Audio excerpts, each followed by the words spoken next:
예, 존경하는 국민 여러분, 주성용 국회 부의장과 선배 동료 의원 여러분, 그리고 국무총리를 비롯한 국무위원 여러분, 경북 김천 출신의 송원석 의원입니다. 지금 우리 경제에 먹구름이 잔뜩 끼어 있습니다. 작은 불씨 하나만 튀어도 연쇄에 폭발할 듯이 뒤엉켜 있는 소용돌이 먹구름의 기세가 예사롭지 않습니다. 심상치 않은 경제 지표들의 추락 사태가 이어지면서 새로운 지표가 나올 때마다 최악의 신기록 행진을 하다 보니 오히려 엄혹한 경제 현실에 무감각해지는 부작용이 유발됩니다. 최저임금과 주 52시간 근무제 등을 핵심으로 하는 소득 주도 성장 정책은 세금 중독 분배 정책에 불과하다는 것이 이미 확인되었습니다. 소득 주도 성장 정책의 주요 논리는 임금 인상이 소비와 생산 그리고 투자 확대를 통해서 성장을 유도한다는 것이었습니다. 그러나 이러한 논리는 시대착오적인 좌파적 이념에 휩싸인 위정자들의 잘못된 의식구조의 산물일 뿐이며 대한민국 국민과 경제를 대상으로 한 위험한 생체 실험이 아닌지 많은 경제학자들이 걱정하고 있습니다. 총리께 질문 드리겠습니다.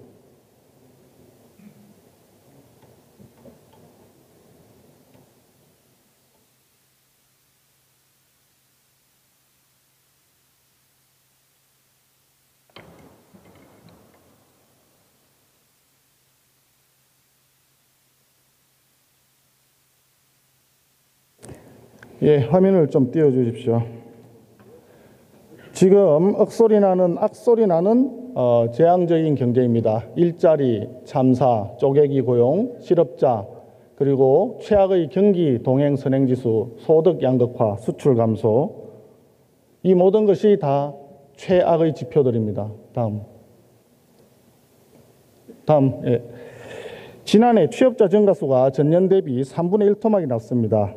31만 명을 호가하던 부분이 지금 9만 7천 명으로 줄었습니다. 경제 허리인 40대 취업자도 27년 만에 최대폭으로 감소했습니다. 30, 40대의 일자리를 합쳐서 볼 때 금융위기 최대폭으로 감소한 수치입니다. 일자리 폭망정부라고 하는 그런 지적이 있는데 총리님 어떻게 생각하십니까? 네, 저희들로서도 많은 과제를 안겨주는 현실이라고 생각합니다. 다만 30, 40대 고용의 문제는 30, 40대 인구 자체가 감소하고 있고 그 30, 40대만 놓고 보면 남자의 경우에 고용률이 90%다 이 말씀도 드리고 싶습니다. 이런 상황에 엄중한 인식을 가지고 있습니다. 인구 구조의 변화는 지금 하루 이틀에 된 것이 아니고 굉장히 오래되었습니다. 새로운 정부가 들어서서 과거 정부에 못했던 부분, 적폐에 누적되어 있는 부분을 해소해 주기를 희망하는 국민들이 새로운 정부를 선택했습니다. 그렇기 때문에 지금 현재 나와 있는 성과, 일자리 결과 이 부분에 대해서는 국민들이 강하게 질책을 하지 않을 수가 없습니다. 어떻게 생각하십니까? 네, 아까도 말씀드린 것처럼 대단히 엄중하게 받아들이고 있습니다. 예, 화면 계속 보시겠습니다. 이 부분은 지금 요거 전인데. 예, 지금 실업률을 보시겠습니다. 전체적으로 실업률이 3.8%로 사상 최악입니다. 2002년 이후에. 그리고 거기에 더해서 30대와 40대가 조금 전에 총리님의 답변과 달리 실업률도 지금 증가되고 있습니다. 특히 30대는 몇 년 됐습니다만 40대의 경우에 30대는 작년과 재작년 2회 연속 실업률이 악화되었고 40대는 작년에 2.1%에서 2.5%까지 급등을 하였습니다. 실업률이. 이 부분에 대해서는 어떻게 보십니까? 네, 그 제조업의 구조조정 등의 영향이 있으리라고 보고 있고요. 그에 대해서도 역시 무겁게 받아들이고 있습니다. 무겁게 받아들이면 거기에 대한 대책은 가지고 계십니까? 네, 물론 여러 가지 대책을 쓰고 있습니다. 네, 말씀해 보십시오. 네, 그걸 다 길게 하기는 어렵습니다만은 취업 고용을 하는 경우에 여러 가지 인센티브를 드린다거나 또는 근로자들의 전직을 위한 도움을 드린다거나 그러지도 않을 경우에 실업보험 드린다거나 하는 등등의 정책을 가지고 있습니다. 총리님 잘 아시다시피 지금 실업이 발생하는 부분은 제조업이라든지 도소매라든지 음식 숙박 쪽입니다. 네. 거기에 우리 대부분의 그 근로자들 30, 40대 우리 경제의 허리라고 할 수 있는 부분들이 고용이 되어 있는데 제조업은 지속적으로 마이너스입니다. 화면을 다시 한번 보시죠. 보시다시피 이번 정부 들어와서 제조업은 2018년 들어오면서 계속 마이너스로 가고 있습니다. 과거 수십 년 동안 경제개발과 발전이 되면서 농림업 쪽에 종사하는 인원들이 계속 줄었었는데 최근에 와서 이게 계속 늘어나고 있습니다. 10만 명을 넘고 있습니다. 이 원인이 어디 있다고 생각하십니까? 네, 제조업의 경우에는 국제적인 경쟁력의 약화가 진행되고 있는데 그 기업이나 정부가 그때그때 대처하지 못한 것이 누적되고 있다. 이렇게 말씀을 드리겠습니다. 농림업의 경우에는 좋은 의미에서의 귀농귀촌의 증가를 저는 주목하고 있습니다. 좋은 의미의 귀농귀촌은 어떤 점을 말씀하신가요? 아니, 제2의 인생을 개척하기 위해서 벌써 그게 한 4, 5년 됐을 겁니다. 이촌향도 농촌을 떠나서 도시로 가는 사람 수보다 이도향촌, 도시를 떠나서 농촌으로 가는 숫자가 더 늘어난 것이 2012년이었습니까? 15년이었습니까? 꽤 오래된 일이죠. 그런 현상이 지속되고 있다고 생각합니다. 그러니까 지금 총리님 지적하신 대로 귀농귀촌 하시는 분들이 그렇게 좋은 의미에서 귀농귀촌을 선택했는 경우라면 대단히 만족스러울 수 있는 상황입니다. 그렇지만 제가 지역구에 520여 개가 되는 마을회관을 지금 순회하면서 정보를 하고 있는데 많은 분들이 그런 질문을 주십니다. 제조업에 종사하다가 중간에 해고가 되어서 또는 정년을 다 채우지 못하고 나와서 할 것이 없어서 지금 시골로 오는 분들도 상당히 많이 있습니다. 네, 계실 겁니다. 계실 텐데 예를 들어서 과거 정부 때의 귀농귀촌은 전부 좋은 것이었고 문재인 정부의 귀농귀촌은 모두 나쁜 것이다. 그렇게 보기는 어렵지 않겠나? 세상을 이분법적으로 그렇게 나눌 수는 없는 것이고요. 앞서도 제가 말씀드렸지만 동기는 여러 가지가 있을 수 있겠죠. 그렇습니다. 그러니까 그 부분을 정부에서는 명확히 분석을 해봐야 된다는 말씀입니다. 과거 정부에서도 귀농귀촌이 물론 있었지만 숫자는 그렇게 많지 않았습니다. 그리고 한 4, 50년 동안 농림업 분야에 종사하는 인원 자체는 굉장히 지속적으로 줄었지 않습니까? 그런데 최근에 와서 한 2, 3년 사이에 이게 많이 늘어나고 있다. 그렇다면 여기에 뭔가 이유가 있다. 이거를 잘 분석해 봐야 됩니다. 그러나 애석하게도 아직 정부에서 나온 자료에는 왜 귀농귀촌이 이렇게 많이 늘어나고 있는지 10만 명, 11만 명을 넘는 이런 숫자가 왜 나오는지 대해서 명확한 원인 분석이 잘 안 되고 있습니다. 그 부분을 지적하는 거죠. 네네, 저희들도 충분히 감지하고 있고요. 분석이 나올 수 있다고 생각합니다. 예, 화면 보시겠습니다. 초단기간 취업자가 문재인 정부 2년간 253만 명으로 지난 그전 4년보다 훨씬 많은 숫자가 늘었습니다. 다음.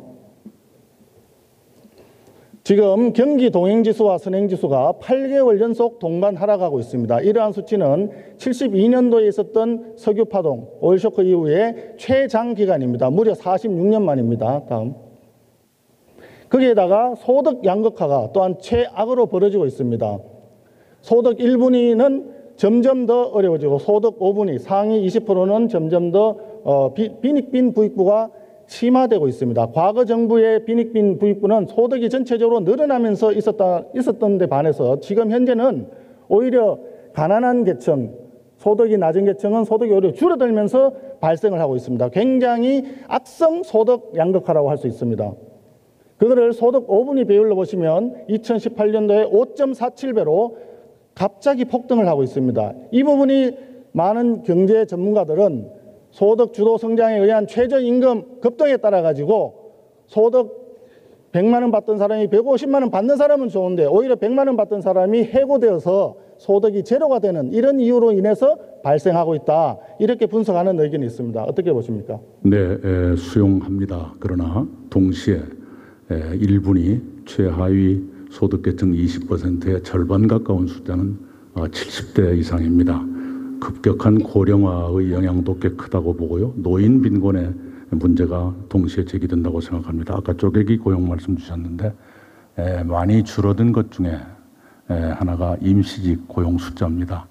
그런 분들이 또 임시직에 고용되고 있다. 이런 현상으로도 볼 수 있을 거고요.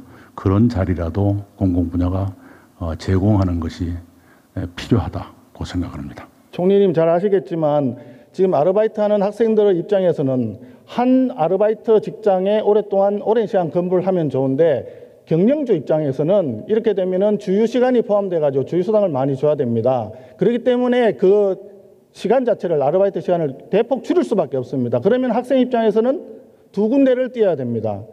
또 경영주 입장에서는 또 다른 학생을 또 구해야 됩니다. 모두가 어려운, 모두가 힘든 그런 세상으로 가고 있다는 것입니다. 그것을 많은 경제학자들이 지적하고 있는 겁니다. 어떻게 생각하세요? 그것은 충분히 받아들이고요. 아까도 말씀드린 것처럼 그러나 임금 근로자들의 상황은 많은 경우에 도외시되고 있습니다. 그쪽도 우리가 들여다봐야 한다고 생각합니다. 물론 이것 때문에 고통받게 되는 분들에 대해서는 몹시 가슴 아프게 생각하고 죄송하게 생각합니다. 예, 화면 계속 보시겠습니다. 수출도 지금 3개월 연속 많이 왔습니다. 다음. 외환 보유액이 많이 늘어난 것을 이 정부의 지적으로 말씀하셨습니다. 맞습니까? 네, 액수로서는 사상 최고액인 것이 틀림없습니다. 그러나 아까 나온 대로 GDP 대비로 보면 하강하고 있습니다. 국가 채무의 경우에도 경제가 커지면 커질수록 국가 채무가 늘어나듯이 마찬가지로 자산의 경우에 해당되는 외환 보유고도 경제가 커지면 자동적으로 늘어나게 돼 있습니다. 그래서 GDP 대비 비율을 봐야 되는 것이고 그러니까 마이너스가 된다는 것입니다. 지금 S&P 신용 등급도 보셨습니다. 이 정부에서 사상 최고라고 했지만 사실은 2016년 8월 전 정부부터 현행을 유지하고 있습니다. 다음. 무디스도 마찬가지입니다. 15년 12월부터 현행 등급이 유지되고 있습니다. 다음. 피치도 마찬가지입니다. 2012년 9월부터 현행 유지입니다. 그렇기 때문에 이 정부에서 잘해서 국가 신용 등급이 사상 최고가 된 것이 아니라는 점을 다시 한번 말씀드립니다. 어떻게 보십니까? 네, 늘 말씀드리지만 공과 가는 계승되는 것이라고 생각하고요. 이전 정부의 잘한 일을 부정한 적이 없습니다.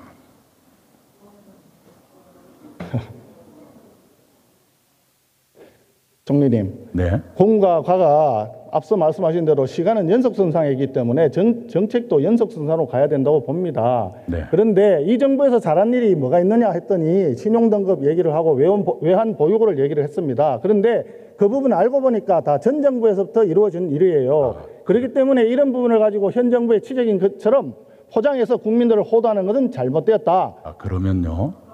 방금 말씀 주신 여러 가지 우리 경제의 과제 이전 정부에서부터 누적돼 왔던 것들도 있을 것 아닙니까? 그걸 죄다 부정하고 온통 니들 탓이다 라고 말씀하시는 것도 다소의 무리가 있는 것 아닙니까? 이전 정부에서 잘못한 점이 있었기 때문에 정권을 바꿨죠. 새로운 정부는 잘할 줄 알았는데 여전히 더 못하고 있지 않습니까? 그러니까 지적을 하는 겁니다. 네네, 노력하고 있고요. 좀 기다려봐 주시기 바랍니다. 노력하고. 언제까지 기다립니까? 국민들은 지금 힘들다가 아니라 이미 끝났다, 다 죽었다라고 얘기를 하고 있습니다. 의원님이야말로 우리 300명 의원 가운데서 국가 경제 정책을 가장 오래 다루신 분 중에 한 분이십니다. 그러면 이 경제 정책에 대해서 건설적인 제안 또는 과거 정책의 반성 이런 것을 균형 있게 갖고 계시리라 믿습니다. 다음 화면 계속 보시죠. 소비자 심리 지수도 지금 이번 정부 들어서 대폭 악화되었습니다. 다음. 기업 경기 실사 지수도 대폭 악화되었습니다. 전체적으로 심리절도 지금 굉장히 악화되고 있는 상황을 나타내고 있습니다. 향후에 경제가 얼마나 더 성장할지 여기에 대해서 부정적인 인식이 많은 이유이기도 합니다. 어떻게 보십니까? 네, 이건 잘 알고 있고요. 단지 1월 통계를 보면 미세하지만 개선 기미도 있다 이 말씀을 드립니다. 2월 달 통계를 보시면요.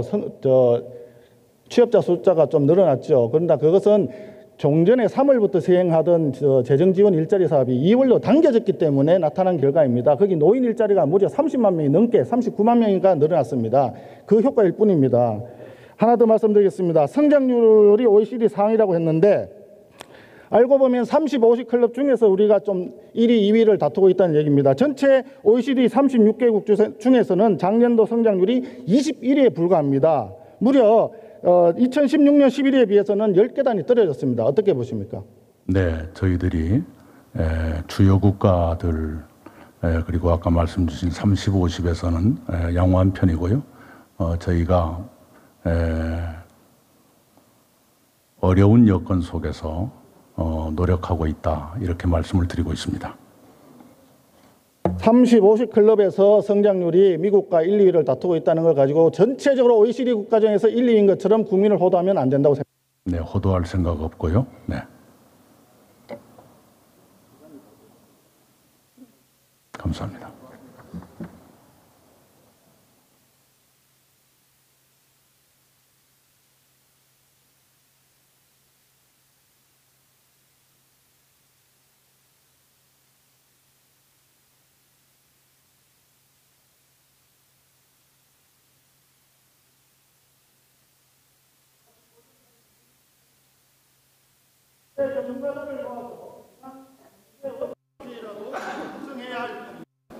그런데 아직도 적폐청산이라는 미명하에 미래 대비보다 과거 폐기에만 골몰하는 이 현 정부의 독기자로 숨는 줄 모르고 있는 이 부분이 국민들은 대단히 걱정을 하고 있습니다. 소득 주도 성장 이제는 폐기하고 국민들을 이 나라에서 구출해 주시기를 다시 한번 촉구합니다. 감사합니다.